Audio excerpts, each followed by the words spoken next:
வேதத்தில் இருக்கிற புஸ்தகங்களில் ஏசாயா புஸ்தகம் உண்மைக்கே முழு வேதத்தையும் நமக்கு சுருக்கமாக சொல்லி கொடுக்குற ஒரு புஸ்தகம். வேத புஸ்தகத்தில் இருக்கிற புஸ்தகங்களில் ஏசாயா புஸ்தகம் நம்ம முழு வேதத்தையும் நாம் புரிந்து கொள்வதற்கு மிகவும் உதவியாக இருக்கிற ஒரு புஸ்தகம்.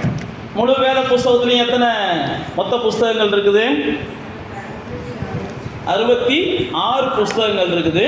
அதே போல தான் ஏசாயா தீர்க்க தரிசன புஸ்தகங்கள்லையும் 66 அதிகாரங்கள் இருக்குது. ஏசாயா தீர்க்க தரிசன புஸ்தகத்துலேயும் 66 அதிகாரங்கள் இருக்கிறது.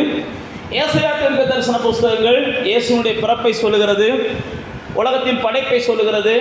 அது மாத்திரமல்ல, ஏசாயா தீர்க்க தரிசன புஸ்தகங்கள் உலகத்தின் முடிவையும் பரலோக வாழ்க்கையும் கூட ரொம்ப எளிமையாக சொல்லக்கூடிய ஒரு புஸ்தகம்.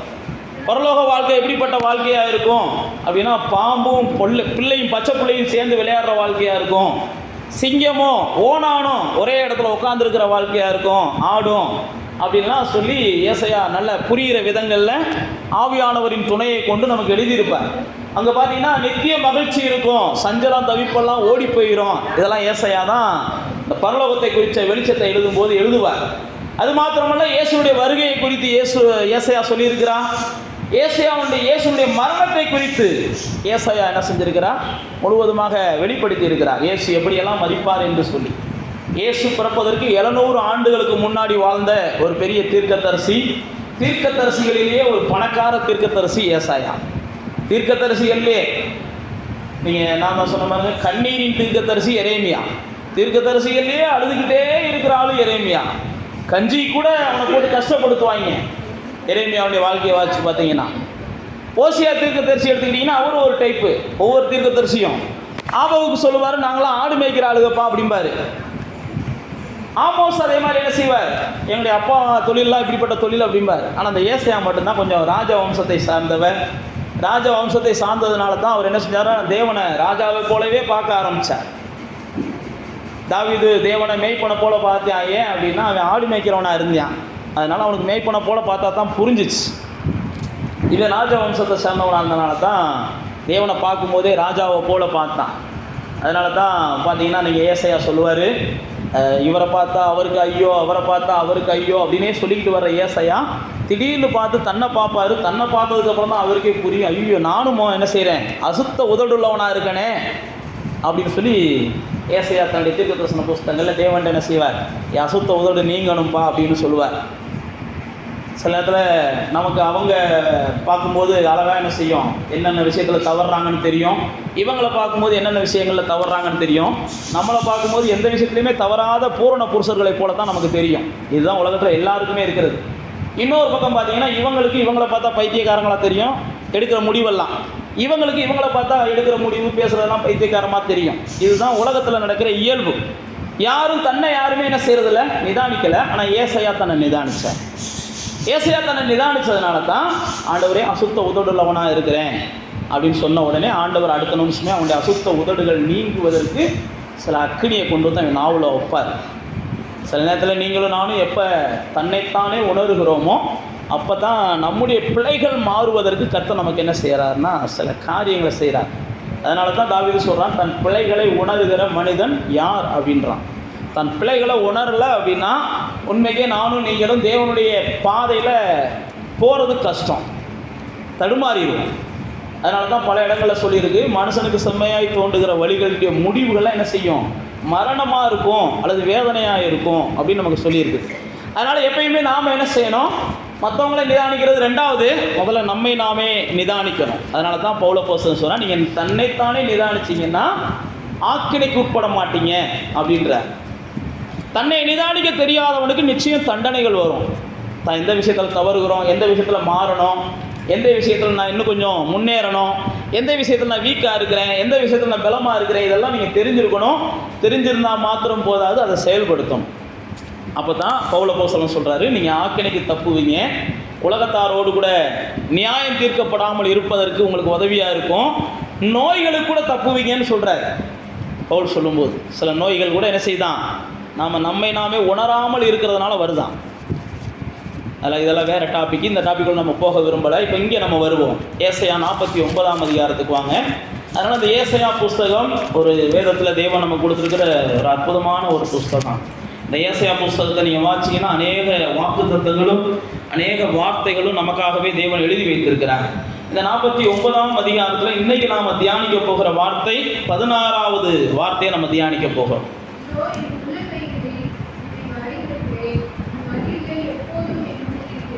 இங்கே பாருங்க, இந்த வசனத்தை ஆண்டவர் சொல்லுகிறதற்கு முன்னாடி தான் அந்த ஜனங்கள் ஆண்டவரை பார்த்து சொல்றாங்க.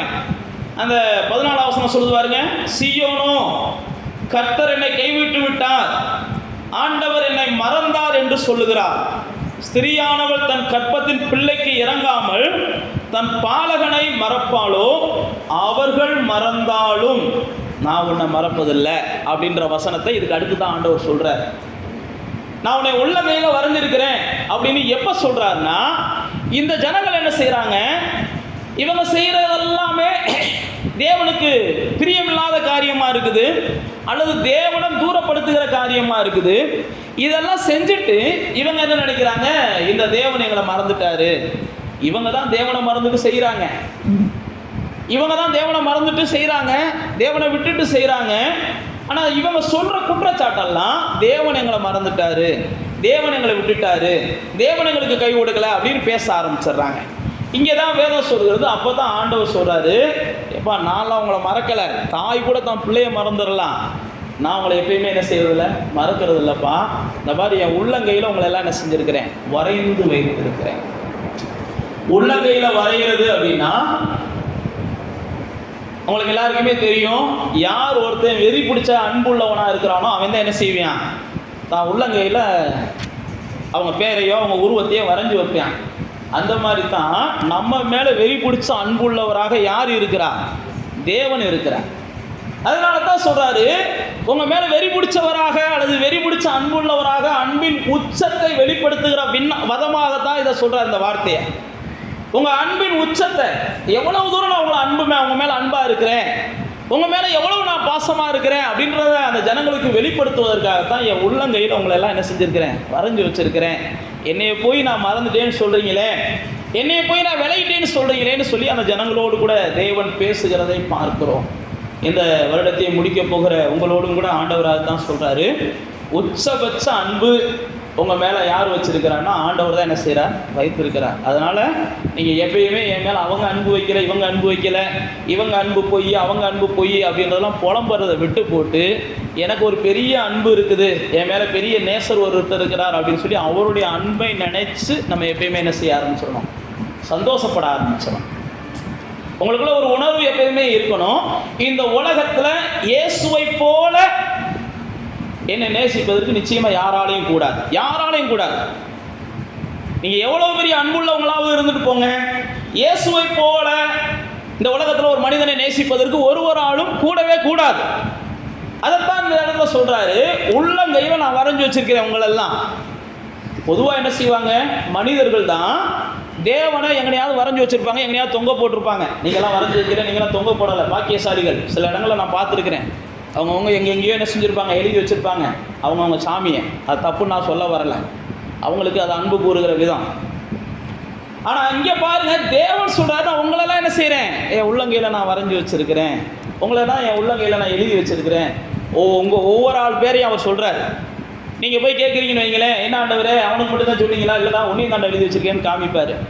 இல்லை இவனுக்கு தான் சொல்கிறீங்களா ஆண்டவரே, இல்லைம்மா உன்னையும் தான் எழுதி வச்சுருக்கேன்னு காமிப்பார். ஏன்னா எல்லாருடைய பேரையும் பைபிளில் போட்டிருக்கு, அவர் அறிந்தவராக இருக்கிறார். எல்லாருடைய பேரையும் அவருக்கு என்ன செய்யும், ஆமாம் எழுத முடியும். நீங்களும் நானும் ஒன்றை புரிந்து கொள்ளணும், என் தேவன் என்ன செய்கிறார், உள்ளங்கையில் வரைந்து வைத்திருக்கிறார். அதுதான் நான் உங்களுக்கு சொல்கிறேன், அதுதான் அன்பின் உச்சம். அதனால தான் பவுல் அப்போஸ்தலன் எபேசியருக்கு எழுதும்போது சொல்கிறாரு, கிறிஸ்துவனுடைய அன்பின் ஆழம் உயரம் நீளம் இன்னதென்று உணரத்தக்க அளவுக்கு நீங்கள் வளருங்கன்றாரு. தேவனுடைய அன்பை என்ன செய்யணும், நீங்கள் உணர்கிற அளவுக்கு நீங்கள் வளரணும். தேவனுடைய அன்பை நீங்கள் எந்த அளவுக்கு உணர ஆரம்பிக்கிறீங்களோ, தேவனுடைய அன்பை நீங்கள் எந்த அளவுக்கு தேட ஆரம்பிக்கிறீங்களோ, அப்போ தான் தேவனுடைய ஆசீர்வாதங்கள் உங்களுக்கு நேராக என்ன செய்யும், இறங்கி வரும். அன்புள்ளவர்கள் மேலே, தேவன் மேலே நீங்கள் தேவன் என் மேலே அன்பாக இருக்கிறார் அப்படின்ற ஒரு எண்ணத்தில் நீங்கள் தேவனை தேட ஆரம்பிச்சிங்கனாலே நிச்சயமாக தேவனாலே நீங்கள் என்ன செய்வீங்க, பல வகையான தேவைகள் சந்திக்கப்பட்ட மனிதர்களாக அந்த பூமியில் வாடுவீங்க. இதனால தான் இங்கே ஏசாயா சொல்லும்போது சொல்கிறாரு, ஏசாயா நிருபத்தின் மூலமாக ஆண்டவர் சொல்கிறாரு, உன்னை வந்து என் உள்ளங்கையில் வச்சிருக்கிறேன். எப்படி நான் சொன்ன பாருங்க, இந்த உலகத்தில் இயேசுவை போல நம்மளை யாரும் நேசிக்கிறதுக்கு இல்லைன்னு சொன்னது மாதிரி தான் நீங்களும் உங்களுடைய வாழ்க்கையை மாற்றணும். எப்படி? நானும் இயேசுவை எல்லாத்த காட்டிலும் மேலே நேசிக்கிறவனா இருக்கிறேன், அது இருக்கணும் இந்த உலகத்தில் இருக்கிற எல்லாரை காட்டிலும். அதனால தான் இயேசு தான் சீசர்களுக்கு சொன்னார், எல்லாரை காட்டிலும் நீங்கள் என்னை நேசிச்சா தான் என்னுடைய சீசர்களாக இருக்கிறீங்கன்னு அர்த்தம். எல்லாரை காட்டிலும் என் மேலே நீங்கள் பிரியமாக இருந்தால் தான் நீங்கள் என்னுடைய சிநேகிதர்களாக இருக்கிறீங்கன்னு அர்த்தம் அப்படின்னு சொல்லி எல்லாவற்றையும் ஆண்டவர் வருஷப்படுத்தி சொல்லுவார். சகோதரனைக்காகிலும் சகோதரியாகிலும் இதெல்லாம் ஆண்டவர் வருஷப்படுத்தி தன்னுடைய சீசர்களுக்கு சொல்லுவார். தன் ஜீவனை பார்க்கிலும், பைபிளில் போட்டிருக்கு, தன் ஜீவனை ஆகிலும் என்னிலும் அதிகமாய் நேசிக்கிறவன் எனக்கு பாத்திரனாக இருக்க முடியாதுன்றார்.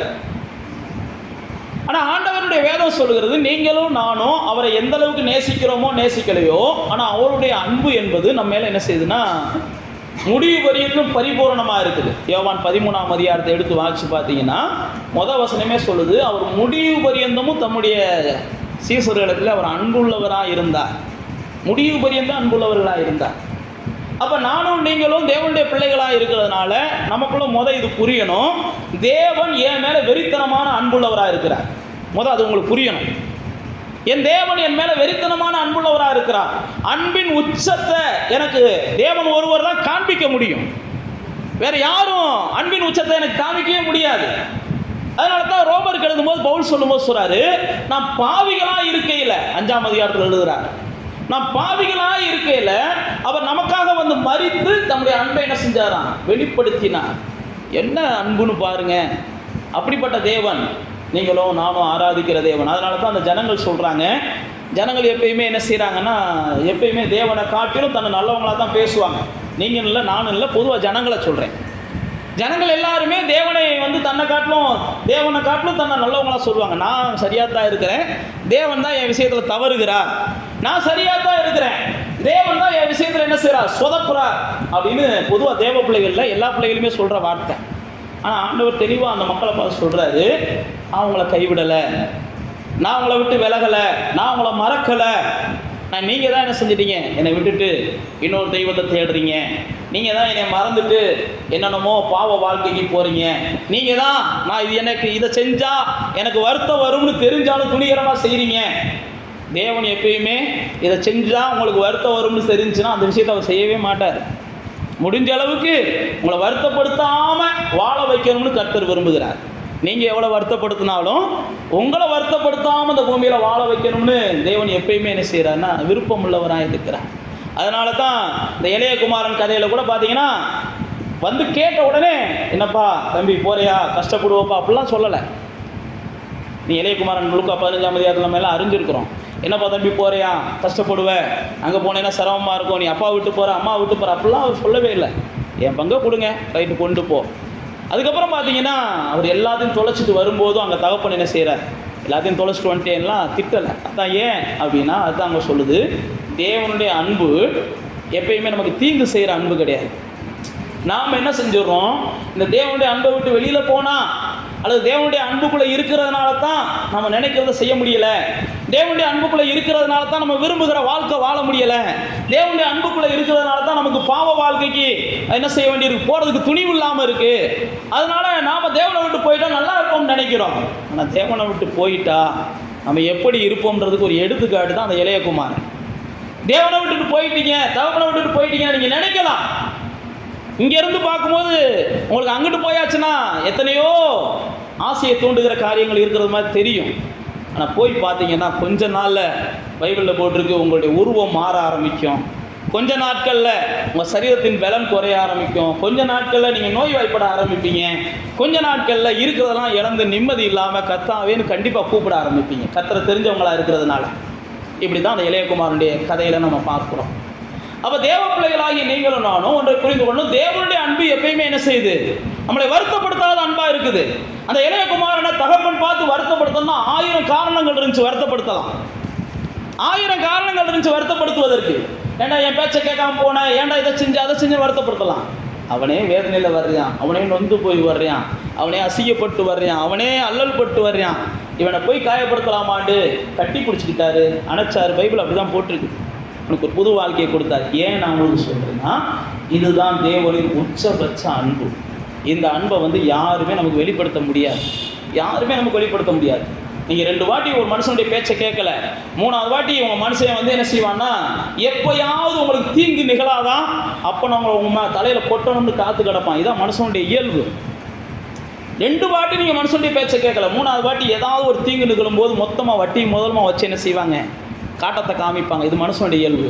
ஆனால் தேவனுடைய இயல்பு அப்படி கிடையாது. நீங்கள் எத்தனை முறை இடறினாலும் அத்தனையும் அவர் என்ன செய்கிறார், உங்களை தூக்கி நிறுத்துவதற்கு அவர் போராடுகிறார். இதைத்தான் ஏசாயா மூலமாக அவர் சொல்கிறாரு. ஏசாயா மூலமாக அழகாக சொல்கிற வார்த்தையை நம்ம பார்க்குறோம் பாருங்க. எல்லாம் மறந்துட்டாருன்ற, நான் உன்னை மறக்கலப்பான்றாரு, உள்ளங்கையில் நான் வச்சிருக்கிறேன்றாரு. அதுக்கு அடுத்த வார்த்தை சொல்லுது பாருங்க, உள்ளங்கையில் வச்சிருக்கேன்றது மட்டுமல்ல, அடுத்த வார்த்தையில் சொல்லும்போது சொல்கிறாரு, உன்னுடைய மதில்கள் எனக்கு முன்னாடி இருக்குது. அப்படின்னா என்ன அர்த்தம்னா, எப்பயுமே நான் உன் நினைவாகத்தான் இருக்கிறேன்னு அர்த்தம். மதில்கள் என் முன்னாடி இருக்குன்னா, சூழ்நிலைகள்லாம் எனக்கு முன்னாடி இருக்குதுப்பா. நீ இங்கேருந்து போகும்போது உனக்கு என்ன நடக்குது நான் பார்த்துக்கிட்டு இருக்கேன். இங்கேருந்து அங்கே போய் உட்காரும் போது உனக்கு என்ன நடக்குதுன்னு நான் பார்த்துக்கிட்டு இருக்கேன். நீ தூங்கும் போது உனக்கு என்ன நடக்குதுன்னு பார்த்துக்கிட்டு இருக்கேன். உன்னுடைய மதில்கள், உன்னுடைய வாழ்க்கை முழுவதும் எனக்கு முன்னாடி படமாக இருக்குது. வாழ்க்கை முழுவதும் அப்படின்னு சொல்லி உன் நினைவாகவே இருக்கிறேன். அப்போ தேவனுடைய பிள்ளைகளே, தேவன் நம்மளை மறக்கலை, தேவன் நம்ம நினைவாகவே என்ன செய்கிறாராம், இருக்கிறாராம். அதனால தான் அவங்க சொல்கிறாரு, உள்ளங்கையில் நான் வச்சிருக்கிறது மட்டும் இல்லை, நினைவாகவே தான் இருக்கிறேன். தேவன் நம் நினைவாக இருக்கும்போது மாத்திரமே நாம் என்ன நினைக்கிறோமோ அதெல்லாம் என்ன செய்யுது, நடக்குது. நீங்கள் முதல் அதை உணரணும். என் தேவன் என் நினைவாகவே இருக்கிறார், நிச்சயமாக நான் நினைக்கிறத அவர் நடத்தி கொடுப்பார். தேவன் என் நினைவாக இருக்கிறார், நீங்கள் உணரணும் முதல். அதனால தான் அண்ணால் பாருங்க, அந்த 1 சாமுவேல் 1ஆம் அதிகாரத்தில் அவங்க மனுஷனா அந்த சூழ்நிலையை சகிக்க முடியல, அல்லது அவங்களால சமாளிக்க முடியலை. அண்ணால் சகிக்க முடியலை, சமாளிக்க முடியலை. ஒரே வேதனை, ஒரே அழுகை, ஒரே புலம்பல், அவன் அம்மாவால் முடியலை. உடனே போய் என்ன செய்கிறாங்க, பைபிளில் போட்டிருக்கு, தேவனே நீ என்னை நினைக்கிறவராச்சே, என்னை நினச்சிட்டிங்கன்னா போதாதா அப்படின்னு சொல்லி தேவ சமூகத்தில் போய் அழுகிறாங்க. பைபிளில் போட்டிருக்கு, நான் அதுதான் உங்களுக்கு சொல்கிறேன். தேவன் எங்களை நினைத்து கொண்டே இருக்கிறார், தேவன் என்னை நினச்சிக்கிட்டே இருக்கிறார்னு நீங்கள் நினச்சிங்கன்னா நீங்கள் நினச்சது நடக்கும். அப்போ அங்கே பாருங்க, அண்ணால் போய் என்ன செய்கிறாங்க, நான் நினச்சது நடக்கணும்னா என் தேவன் என்னை நினச்சிக்கிட்டு இருக்கிறார் அப்படின்றத போய் நான் என்ன செய்யணும், தேவ சமூகத்தில் போய் நினச்சிட்டு வரணும். தேவ சமூகத்தில் போய் என்ன செய்யணும், நீங்கள் போய் நினச்சிட்டு வரணும், தேவன் என்னை நினைத்து கொண்டு இருக்கிறார். நீங்கள் போய் சொல்லணும், மறவாமல் நினைத்தீரையா, நான் மனதார நன்றி சொல்லுவேன், இரவும் பகலும் என் நினைவாக தானே இருக்கிறீங்க அப்படின்னு சொல்லிட்டு வந்தீங்கன்னா, நீங்கள் இரவும் பகலும் எதை குறித்து நினச்சிக்கிட்டு இருக்கீங்களோ அது நிறைவேறுவதற்கு அவர் என்ன செய்வார், கண்டிப்பாக வழி செய்வார். நீங்கள் போய் அவரை சொல்லணும், நீங்கள் என் நினைவாக தானே இருக்கிறீங்க, என் நினைப்பு உங்களுக்கு தெரியாதான்னு கேட்கணும். நான் என்னத்தை நினச்சிக்கிறேன்னு உங்களுக்கு தெரியுமே, நான் என்ன சூழ்நிலை நினச்சிக்கிறேன்னு உங்களுக்கு தெரியுமே. அண்ணால் அப்படி தான் போய் சொல்கிறாங்க, ஆண்டவரே என் நினைவாக இருக்கிறீங்க, ஆனால் என் நினைவுலாம் என்ன இருக்குன்னு தெரியுமா, இந்த அம்மா என்னை போட்டு இந்த பாடுபடுத்துது, இந்த சூழ்நிலை எனக்கு இப்படி இருக்குது, அந்த சூழ்நிலை இருக்குது, ஒரே ஒரு குழந்தைப்பா, எனக்கு வேறு ஒரு நினைவெல்லாம் கிடையாது. அண்ணால் போய் அழகாக சொல்கிறாங்க, எனக்கு ஒரே ஒரு குழந்தைய கொடுத்தீங்கன்னு வைங்களேன், அந்த ஒத்த குழந்தைய கொண்டு வந்து உங்கள்கிட்டயே கொடுத்துட்டு உங்கள் நினைவாகவே நான் வாழ்ந்துட்டு போயிடுறேன் ஆண்டவரேன்றாங்க.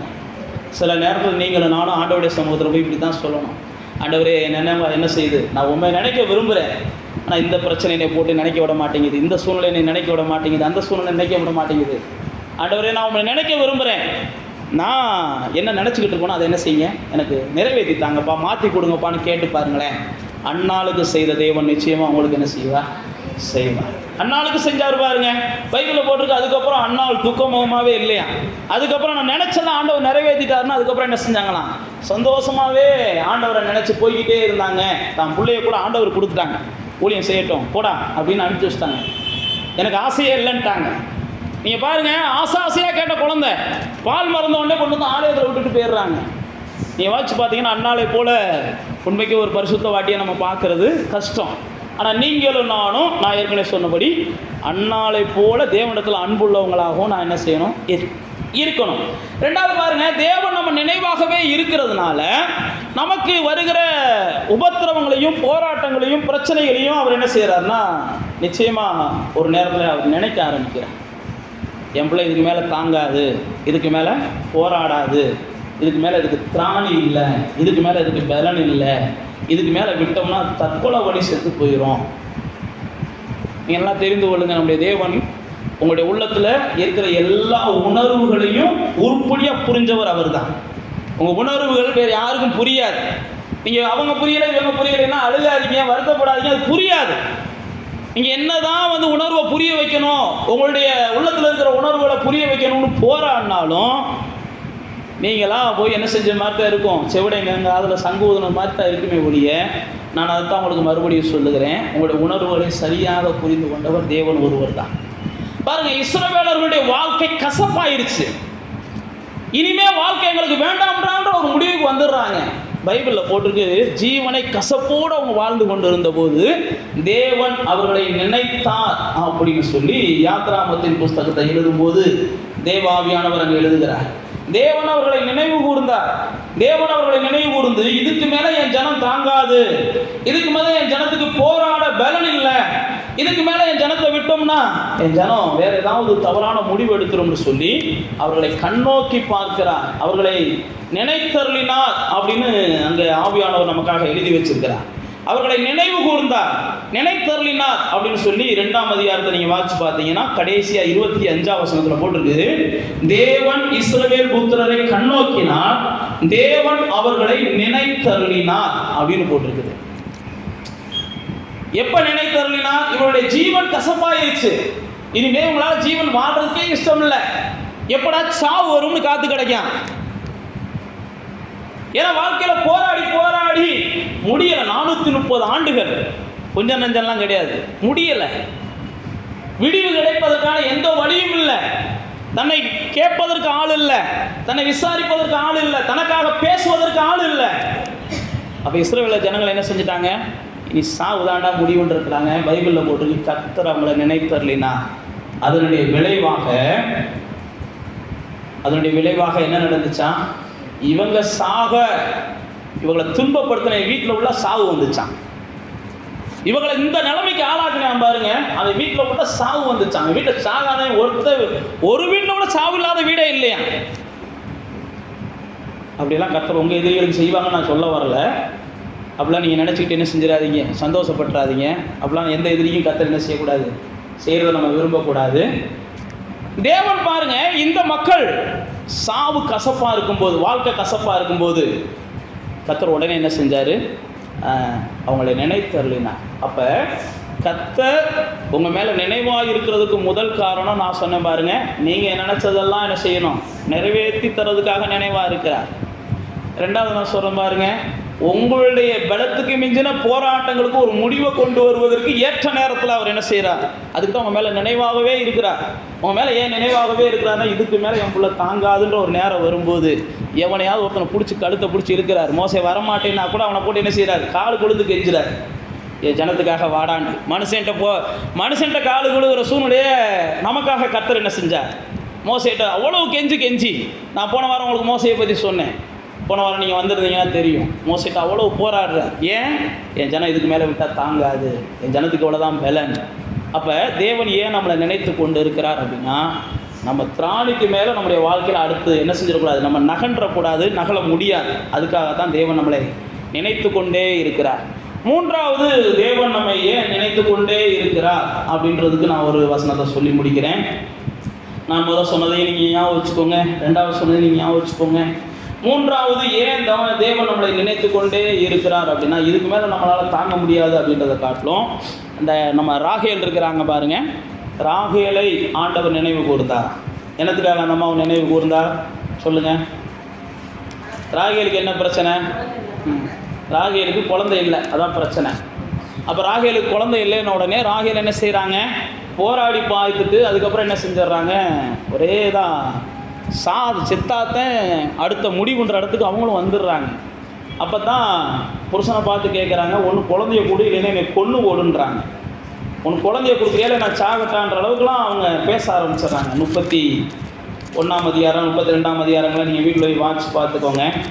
அப்போ அவங்க சொன்ன உடனே தேவனுடைய வார்த்தை போட்டுட்டு ராகேலை தேவன் என்ன செஞ்சாராம்? நினைக்க ஆரம்பித்தாராம். நினைக்க ஆரம்பித்த உடனே ராகேல் சொல்கிறாங்க, என் நிந்தை முழுவதும் என்ன செஞ்சிச்சு?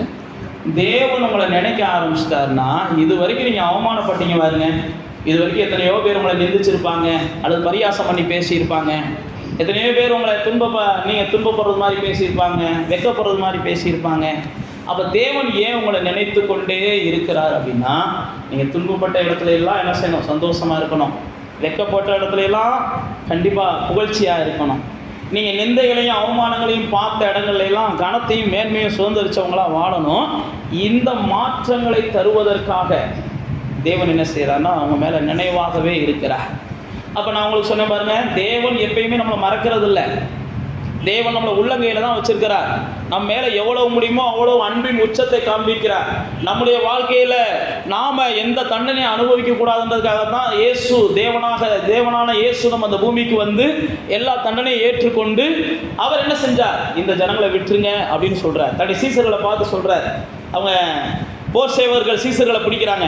உடனே யோவான் எழுதுறாரு, இப்போ நீ என்னைத்தானே தேடி வந்த, அந்த ஜனத்தை விட்டுரு, அந்த ஜனத்தை என்ன செஞ்சிடாத, எந்த டிஸ்டர்ப் பண்ணிடாத, எனக்கு என்ன வேணாலும் கொடு அப்படின்னு அவர் ஏற்றுக்கொண்டதை பார்க்கிறோம். அது மாத்திரமல்ல, நம்முடைய ஆக்கினைகளை அவர் ஏற்றுக்கொண்டார். ஏசாயா 53ஆம் அதிகாரத்தில் எழுதுகிறார். நம்முடைய துக்கங்களை அவர் ஏற்றுக்கொண்டார், நம்முடைய பலவீனங்களை ஏற்றுக்கொண்டார். இதெல்லாம் ஏசாயா எழுதுகிறார். அப்போ நம்ம மேலே வந்த எல்லாவற்றையும் ஏற்றுக்கொண்டு நம்மளை இந்த பூமியில் என்ன செய்யக்கூடாது? அவமான சின்னங்களாக நம்ம இருக்கிறத ஆண்டவர் விரும்புறதில்லை. ஒருவேளை நம்மளை யாராவது அவமானப்படுத்திக்கிட்டே இருந்தாங்கன்னா, நீங்கள் நல்லா சொல்கிறேன், நீங்கள் கொஞ்சம் என்ன செய்யுங்க, ராகேலை போல் சண்டை போடாமல் ஆண்டவர்கிட்ட போய் உட்காருங்க. எப்போ பார்த்தாலும் அவமானப்படுத்திக்கிட்டே இருக்காங்க பாண்டு. ராகேலை பார்த்து யாக்கோபு அப்படி தான் சொல்கிறாரு, ஏமா தேவன் பார்த்து தான் அந்த அவமானத்துக்கு ஒரு முடிவை கொடுக்க முடியும். தேவன் பார்த்து தான் அந்த நிந்தைக்கு ஒரு முடிவை கொடுக்க முடியும். தேவன் பார்த்தா அந்த போராட்டத்துக்கு ஒரு முடிவை கொடுக்க முடியும். தேவன் பார்த்தா இந்த பிரச்சனைக்கு ஒரு முடிவை கொடுக்க முடியும் அப்படின்னு யாக்கோபு சொல்லுகிறார். ஆனால் தேவனாமா அப்படின்றார். பைபிள் அப்படி தான் போட்டிருக்கு. அதுக்கப்புறம் தான் தேவன் என்ன செஞ்சார்? ராகேலை நினைத்தார். ராகேலுடைய நிந்தைகளெல்லாம் மாறினது என்று வேதத்திலே நாம் வாசிக்கிறோம். இப்போ 49ஆம் அதிகாரத்துக்கு வாங்க. ஏசாயாவுக்கு தேவன் நம்மளை நினைத்திருக்கிறான். தேவனை நம்மளை உள்ளங்கையிலே வரைந்திருக்கிறார். தேவன் நம்ம மேலே அளவு கடந்த அன்பை வெளிப்படுத்தி கொண்டு இருக்கிறார். இதையெல்லாம் அந்த 49ஆம் அதிகாரம் நமக்கு வெளிப்படுத்துகிறதை பார்க்கிறோம். நான் சொன்னபடி 49ஆம் அதிகாரத்தில் தான் ஆண்டவர் அநேக வாக்குத்தத்தங்களை கொடுத்திருக்கிறார். 49ஆம் அதிகாரத்தில் தான் மலைகளிலே வழிகளை உருவாக்குவேன் 11ஆம் வசனத்தில் சொல்லுகிறார். 49ஆம் அதிகாரத்தில் என் ஜனங்கள் நான் மேய்ச்சலுள்ள இடத்துல நடத்துவேன் அப்படின்னு 9ஆம் வசனத்தில், 10ஆம் வசனத்தில் அவங்களுக்கு பசியாக இருப்பதில்லை, தாகமாக இருப்பதில்லை என்ற வாக்குத்தத்தங்களை பலரை சொல்கிறார். இப்போ 49ஆம் அதிகாரத்தில் அந்த 16வது வசனத்துக்கு அப்புறம் உள்ளங்கையில் வச்சிருக்கிறார், நம்ம நினைவாக இருக்கிறார். அதுக்கப்புறம் என்ன நடக்குது அப்படின்னா, 17ஆம் வசனத்தில் போட்டிருக்குது, உன்னை பாழாக்கினவர்கள் உன்னை விட்டு புறப்பட்டு போயிடுவாங்கன்றாரு. 17ஆம் வசனத்தில் போட்டிருக்கிறார் பாருங்க, வாசிங்க. உன் குமாரர் உன்கிட்ட வருவாங்க, உன்னை நிர்மூலமாக்கினவங்களும் புறப்பட்டு போயிடுவாங்க. அப்ப தேவன் உங்களை நினைத்து கொண்டு இருக்கும்போது யாரெல்லாம் உங்களுக்கு தீங்கு செய்யணும்னு நினைச்சானோ அவன் ஓடி போயிடுவான். தேவன் என்னை நினைச்சு கொண்டு இருக்கிறான்றதை முதல் நீங்க நினைக்கணும். அதைத்தான் உங்களுக்கு சொல்லிக்கிட்டு இருக்கேன்.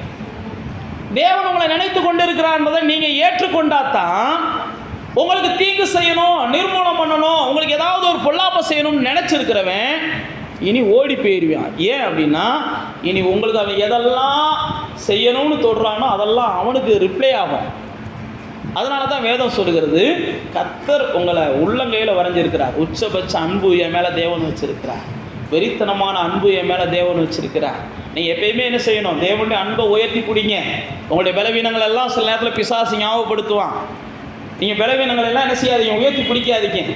சில நேரத்தில் உங்களுடைய குற்றங்களை எல்லாம் பிசாசு ஞாபகப்படுத்துவான். உங்களுடைய குற்றங்களை எல்லாம் நீங்கள் உயர்த்தி பிடிக்காதீங்க. பிசாசுடைய வேலையே என்னன்னா, உங்களை எப்படியாவது என்ன செய்யணும்? தேவ அன்பை ருசிக்கக்கூடாது. நீங்கள் தேவ அன்பை எப்பயுமே தியானிக்கக்கூடாது. தேவனுடைய அன்பை உயர்ந்ததாக நீங்கள் பார்க்கக்கூடாது. அதுக்கு பதிலாக ஏதாவது ஒரு வகையை சொல்லி சொல்லி சொல்லி உங்களை என்ன செய்வான்? அது தேவ அன்பை விட்டு எப்படியாவது நீங்கள் தூரமாகணும். அதான் அவனுடைய நோக்கம். ஆனால் நீங்களும் நானும் எப்பயுமே என்ன செய்யணும்? என்கிட்ட பலவீனம் இருக்கட்டும், ஆனால் எது பலவீனத்தில் அவருடைய கிருபை எனக்கு என்ன செய்யும்? போதுமானதாக இருக்கும். நான் பலவீனமான மனுஷன்தான், நான் நிர்பந்தமான மனுஷன்தான், ஆனாலும் அவருடைய கரை என் கூட இருக்குது, அவர் என்ன பலப்படுத்துகிறார் அப்படின்னு சொல்லி அவருடைய அன்பையும் அவருடைய வல்லமையும் நம்ம பேசிக்கிட்டே போயிடணும். இதுக்கு இதுதான் காரணம், அதுக்கு இதுதான் காரணம், அதுக்கு இதுதான் காரணம் 1000 சொல்லுவாங்க. இதெல்லாம் நீங்கள் யோசிச்சுக்கிட்டே இருந்தீங்கன்னா ஆண்டவரை சிந்திக்கிறதை விட்டுருவீங்க. இதெல்லாம் ஒரு பக்கம் இருந்தாலும் உங்களுடைய சிந்தனை என்ன செய்யணும்? தேவனை நோக்கினதாக இருக்கணும். உங்களுடைய பார்வை தேவனை நோக்கினதாக இருக்கணும். இங்கே பாருங்கள், உங்களுடைய நினைவுகள் தேவன் மேலே இருந்துச்சுன்னா உங்களுக்கு தீங்கு செய்யணும்னு நினைக்கிறவங்க எல்லாம் உங்களுடைய பாதையை விட்டு விலகி போயிடுவாங்க. இது வரைக்கும் உங்களுக்கு நேராக வந்து பாதையில் போராடிக்கிறவங்க விலகி போயிடுவாங்க. அடுத்து 18 வசனத்தை வாசிங்க.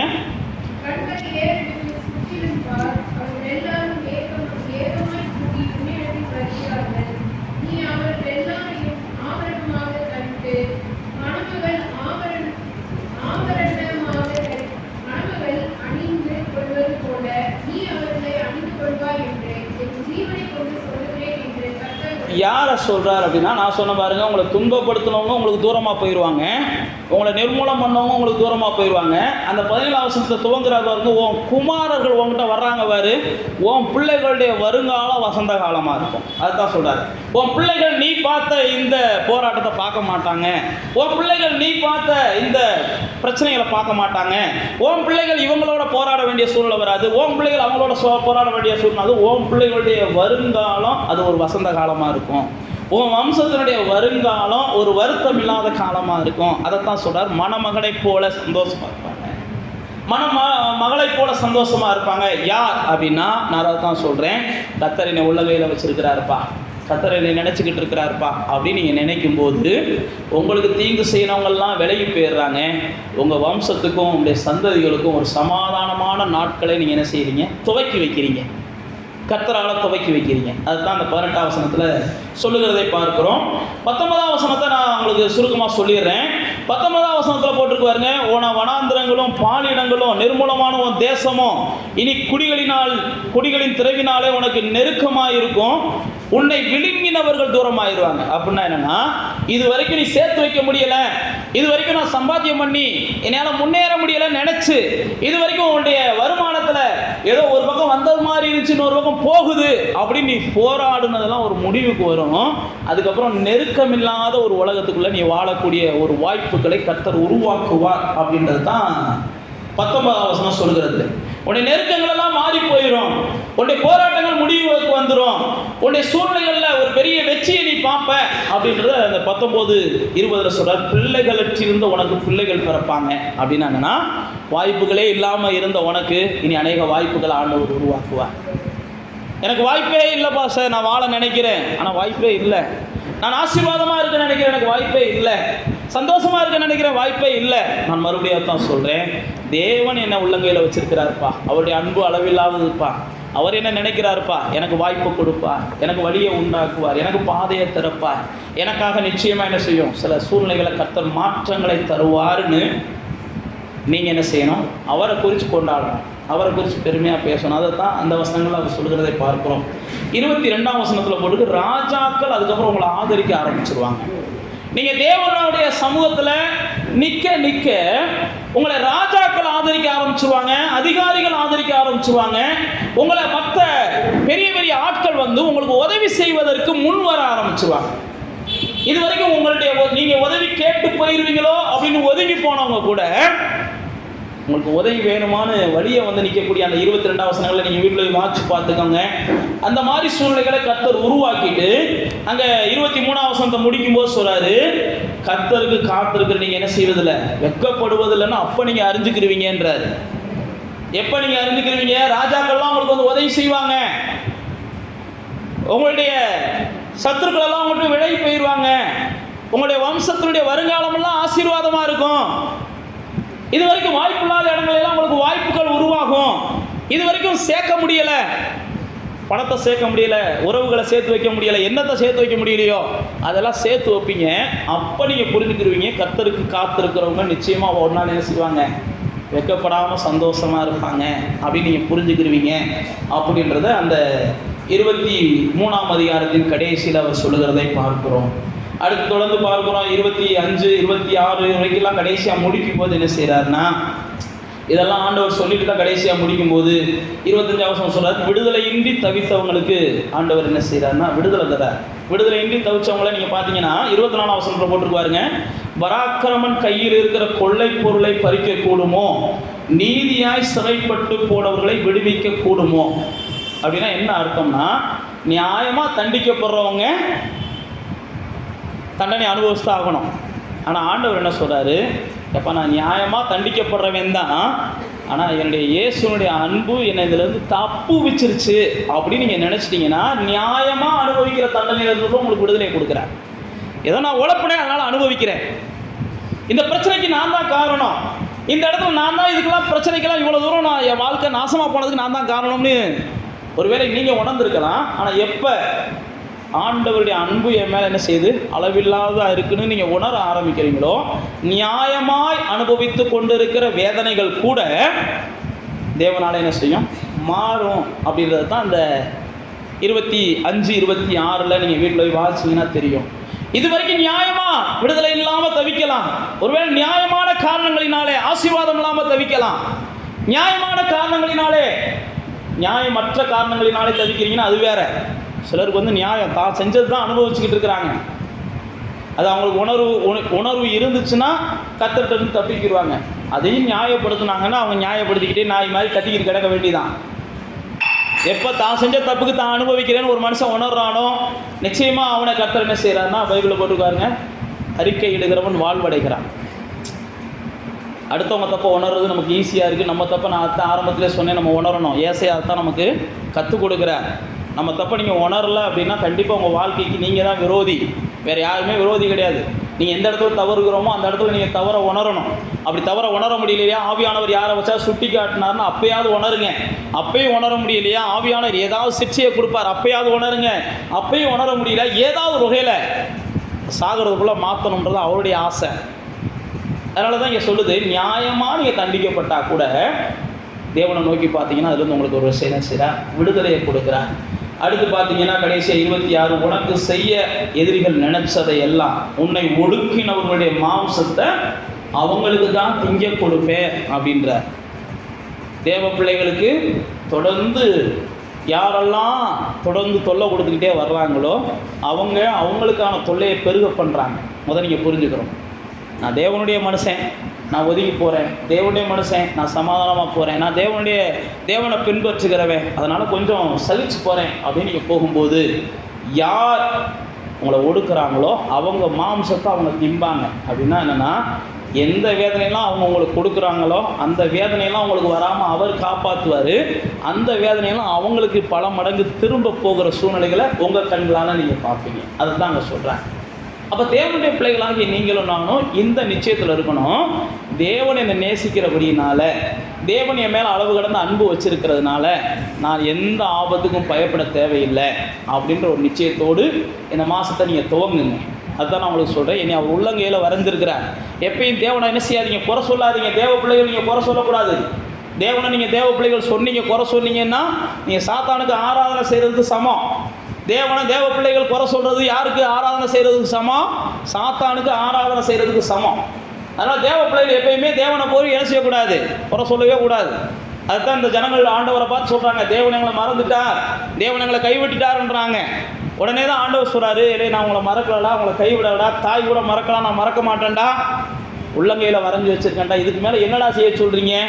உயிரையும் கொடுக்குறேன், உள்ளங்கையிலையும் வரைஞ்சி வச்சுருக்கிறேன், ஆனால் செய்கிறதெல்லாம் நீங்கள் செஞ்சுட்டு பழியெல்லாம் அவர் மேலே போடுறீங்கன்ற. அதனால தான் நான் உங்களுக்கு சொல்லுகிறேன், நீங்கள் ஒருபோது என்ன செஞ்சிடக்கூடாது, தேவன் மேலே குற்றம் கண்டுபிடிக்காதீங்க. உங்கள் மேலே குற்றத்தை கண்டுபிடிங்க, வாழ்ந்துருப்பீங்க.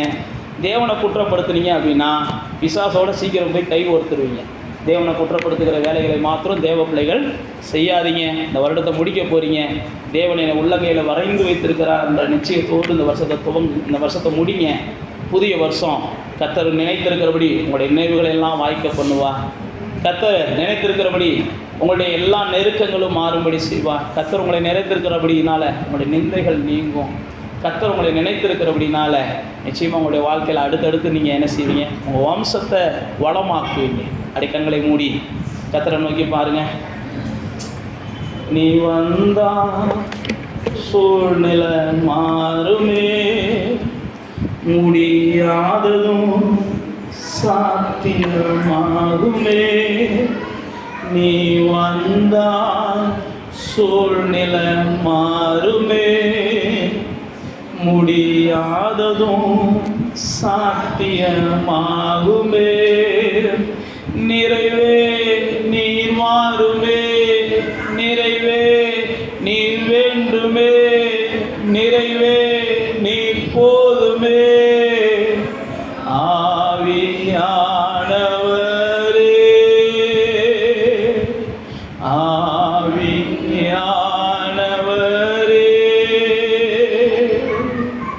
பிதாவே, உம்முடைய பிள்ளைகள் உம்முடைய அன்பை உணர்ந்து கொள்வதற்கு, உம்முடைய அன்பு எவ்வளவு பெரியது என்பதை உம்முடைய பிள்ளைகள் உணர்ந்து கொள்வதற்கு ஒவ்வொரு நாளும் அதிசயங்களை செஞ்சுக்கிட்டே இருங்கப்பா. நம்முடைய பிள்ளைகளை அன்பை விட்டு பிரிப்பதற்கு பிசாசு அநேக காரியங்களை செய்து கொண்டு இருக்கிறான். சில நேரத்தில் உங்களுடைய சத்தத்துக்கு செவி கொடுக்காம, உங்களுடைய ஆவியானவருடைய சத்தத்துக்கு செவி கொடுக்காம, உங்களுடைய வேதத்தின் சத்தத்துக்கு செவி கொடுக்காம, பிசாசின் சத்தத்துக்கு செவி கொடுத்து உங்களுடைய பிள்ளைகள் உங்களுடைய அன்பை கூட சந்தேகப்படுறாங்கப்பா. நீ அன்பு கூறாதவர் என்பதை போல உங்களிடத்துல நடந்து கொள்ளுகிறாங்க, பேசிடுறாங்க, உங்களோட பல வகையில் வருத்தப்படுத்திடுறாங்க. ஆனால் நீங்கள் உங்களுடைய அன்பை வெளிப்படுத்துவதற்காக உங்களுடைய பிள்ளைகளை பார்த்து சொல்கிறீங்க, நான் உள்ளங்கையில் வரைஞ்சி வச்சுருக்கிறேன், உங்கள் நினைவாகத்தான் நான் இருக்கிறேன், உங்களுக்காகத்தான் நான் ஜீவனை கொடுத்துருக்கிறேன், இதை காட்டில் வேறு எது எப்படி நான் அன்பை வெளிப்படுத்துறது அப்படின்னு சொல்லி உங்களுடைய பிள்ளைகளோடு கூட நீங்கள் அன்றைக்கி ஏசையா மூலமாக பேசுனதை பார்க்குறோம்ப்பா. இன்றைக்கும் நீங்கள் ஒருவேளை இந்த இடத்துல எங்கே தேவன் எங்களை நேசிக்கிறா, எங்கே எங்களை தேவன் விசாரிக்கிறா, தேவன் எங்களை கைவிட்டாரோ, தேவன் எங்களை நினைக்கலையோன்னு யார் எந்த எண்ணத்தில் வந்திருந்தாலும் அந்த எண்ணத்தை அவங்க மாற்றிக்கிட்டு தேவன் என்னை நினைத்து கொண்டு இருக்கிறார் அப்படின்ற நிச்சயத்தோடு அவங்க கடந்து சொல்லட்டும்ப்பா. தேவன் என்னை நேசிக்கிறான் அப்படின்ற உறுதியோடு இந்த இடத்த விட்டு கடந்து சொல்லட்டும்ப்பா. இந்த மாதத்தை துவங்கும் போதே தேவ அன்பை நினைச்சு துவங்கட்டும்ப்பா. இந்த மாதத்தை துவங்கும் போதே தேவன் என் மேலே எவ்வளவு வெறித்தனமான அன்புள்ளவராக இருக்கிறார் அப்படின்ற சந்தோஷத்தில் உங்களுடைய பிள்ளைகள் துவங்கட்டான். ஆண்டவரே, நீ கிருபை பாராட்டுங்கப்பா. உங்களுடைய பிள்ளைகளுக்கு கிருபை பாராட்டுங்கப்பா. உங்களுடைய பிள்ளைகளுக்கு கிருபை பாராட்டுங்கப்பா. இந்த நாளில், அது குறிப்பாக அந்த மாதத்தில் உங்களுடைய பிள்ளைகள் தேவ அன்பை அதிகமாக சிந்திக்க, அதிகமாக தியானிக்க, அதிகமாக தேவ அன்பை பேச, தேவனுடைய அன்பு எவ்வளவு பெரிதென்று வியக்கத்தக்க அளவுக்கு நம்முடைய பிள்ளைகளுடைய உள்ளங்களில் ஆவியானவர் தேவ அன்பை ஊற்றுவீராக என்று நாங்கள் ஆசீர்வதிக்கிறோம்ப்பா. நம்முடைய பிள்ளைகள் தேவனுடைய அன்பினால் நிரம்புவதாக என்று நாங்கள் ஆசீர்வதிக்கிறோம்ப்பா. தேவனின் அன்பின் ஆழம் உயரம் என்னதென்று அறிந்து கொள்ளத்தக்க ஒரு ஞானமுள்ள இருதயம் நம்முடைய பிள்ளைகளுக்கு கிடைப்பதாக என்று நாங்கள் ஆசீர்வதிக்கிறோம்ப்பா. தேவ அன்பு நம்முடைய பிள்ளைகள் உணரட்டும் ஆண்டவரே. தேவனோடு கூட அன்புள்ளவர்களாய் ஒவ்வொரு நாளும் உடைய பிள்ளைகள் பழகட்ட ஆண்டவரே. தேவனுடைய அன்பிலே நாளுக்கு நாள் பெருகட்ட ஆண்டவரே. உடைய பிள்ளைகள் தேவனுடைய அன்பிலே வேரூன்றி வளர்வதற்கு நாங்கள் வாழ்த்துக்கிறோம்ப்பா. கர்த்தாவே, கிருபை பாராட்டுங்கப்பா. உடைய பிள்ளைகள் நினைத்திருக்கிற காரியங்கள் எல்லாம் வாய்க்கட்டும் என்று நாங்கள் ஆசீர்வதிக்கிறோம்ப்பா. உடைய பிள்ளைகளுடைய நிந்தைகளெல்லாம் மாறட்டும் என்று நாங்கள் ஆசீர்வதிக்கிறோம். அந்த மாதத்தின் துவக்கத்தில் ஆண்டவரே, உடைய பிள்ளைகளுடைய ஆண்டவரே வருமானங்கள் நிலைக்காமல் இருக்கு. அந்த பிள்ளைகளுடைய வருமானங்கள் நிலைக்கட்டும், பெருகட்டும். உடைய பிள்ளைகள் மீதம் எடுக்கிற சூழ்நிலைகள் உருவாகட்டும் என்று நாங்கள் ஆசீர்வதிக்கிறோம்ப்பா. உடைய பிள்ளைகளை துன்பப்படுத்துகிறவர்கள் இப்பொழுதே தூரமாய் போவார்களாக என்று நாங்கள் ஆசீர்வதிக்கிறோம்ப்பா. ஆண்டவரே, உடைய பிள்ளைகளுடைய வம்சங்களுக்கு நல்ல ஒரு வருங்காலத்தை, ஆசீர்வாதமான துன்பமில்லாத வருங்காலத்தை தருவீராக என்று நாங்கள் ஆசீர்வதிக்கிறோம்ப்பா. நியாயமான தண்டனைகள் இப்பொழுதே விலகி போகட்டும் என்று நாங்கள் ஆசீர்வதிக்கிறோம். ஆண்டவரே, நியாயமான தண்டனைகள் இப்பொழுதே விலகி போகட்டும் என்று நாங்கள் ஆசீர்வதிக்கிறோம். தேவ அன்பினாலே நம்முடைய பிள்ளைகள் ஆசீர்வாதமாக ஆனந்தமாக இருக்க தேவன் கிருபை பாராட்டுவீராக என்று நாங்கள் ஜெபிக்கிறோம். எல்லா துதியும் நாங்கள் உமக்கு செலுத்துகிறோம். இயேசுவின் நாமத்தில் ஜெபிக்கிறோம் எங்கள் நல்ல பிதாவே.